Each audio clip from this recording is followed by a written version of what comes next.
Technology. It can be something as little as the phone in your pocket or as big as the PC in the corner of your room. Technology is a broad and ever-changing topic that can be categorized into different subsectors, media technology being one of the most prominent in day-to-day life. Technological change has always been present in traditional media and has adapted to the ever-changing requirements of society. According to Marshall McLuhan, technological determinism states that media technology shapes how we as individuals in society think, feel, act, and how our society operates as we move from one technological age to another. The technology behind each age has vastly changed, from the oral age where information was transferred through speech to writing or scribble in the scribal age. It wasn't until the 15th century when information could be mass-produced through the print age, making it more accessible to the public.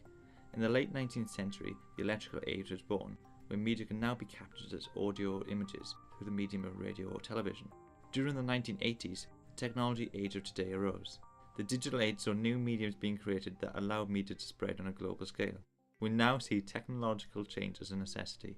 Andrew Dubber, author of books about technology, culture, music and radio and the digital age, says our brains are evolving again as our new environment develops us. He states, stop making electrical age media, start doing digital age stuff. As a society, we are now reminded. We look at technology through a rearview mirror, only aware of the technological environments that have passed us. Environments are invisible to us during their period of innovation. We only become aware of the environments when it has been surpassed by a new environment. Neil Postman asks us, why do we use the rearview mirror?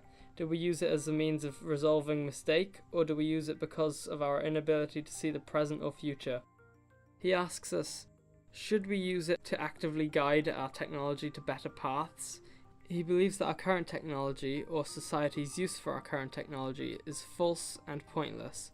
He emphasizes that we should use technology for human advancement instead of material and egotistical usage. Regardless of this, technology has now started to advance at a quicker rate than ever before since the turning of the digital age.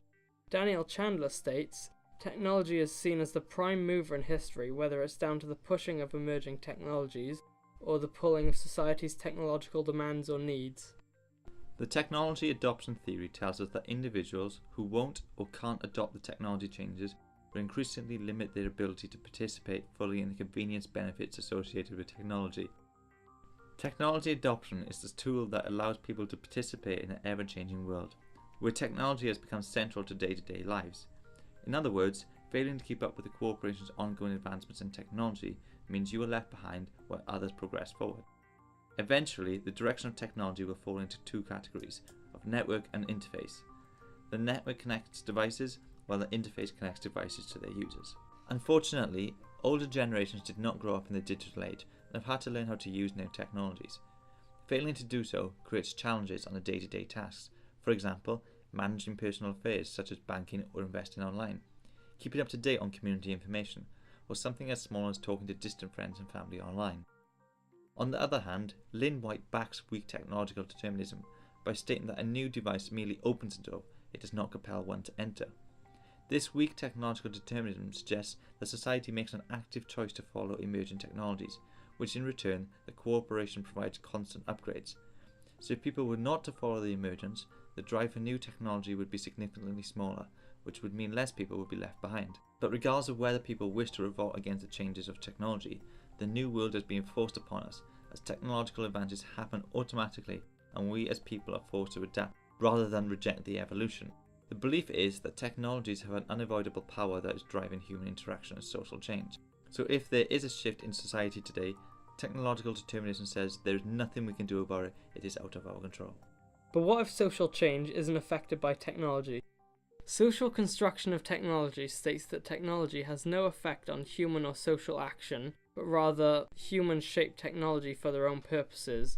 Most historians and sociologists and many technologists would now agree that society has an overall impact on the construction of technology. Social construction states that the less of a demand means the public does not require the product and thus it should not be produced. However, both social construction and technological determinism agree that for one piece of technology to be created, another piece of technology needs to exist.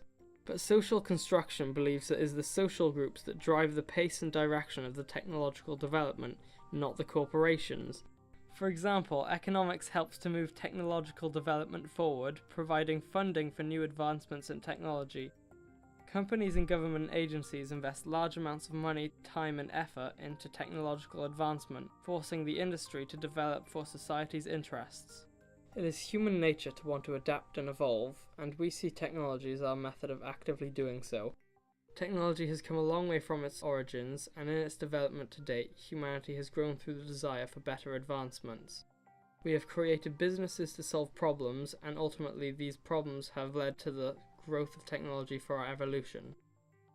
So is technology changing us, or are we changing technology?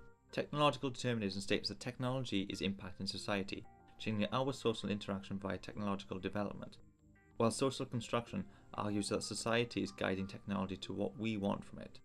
However, Neil Postman suggests, as we said earlier, if we're going to construct technology, we should use it for human advancement instead of personal usage. Richard Buckminster believes humanity is acquiring all the right technology for all the wrong reasons.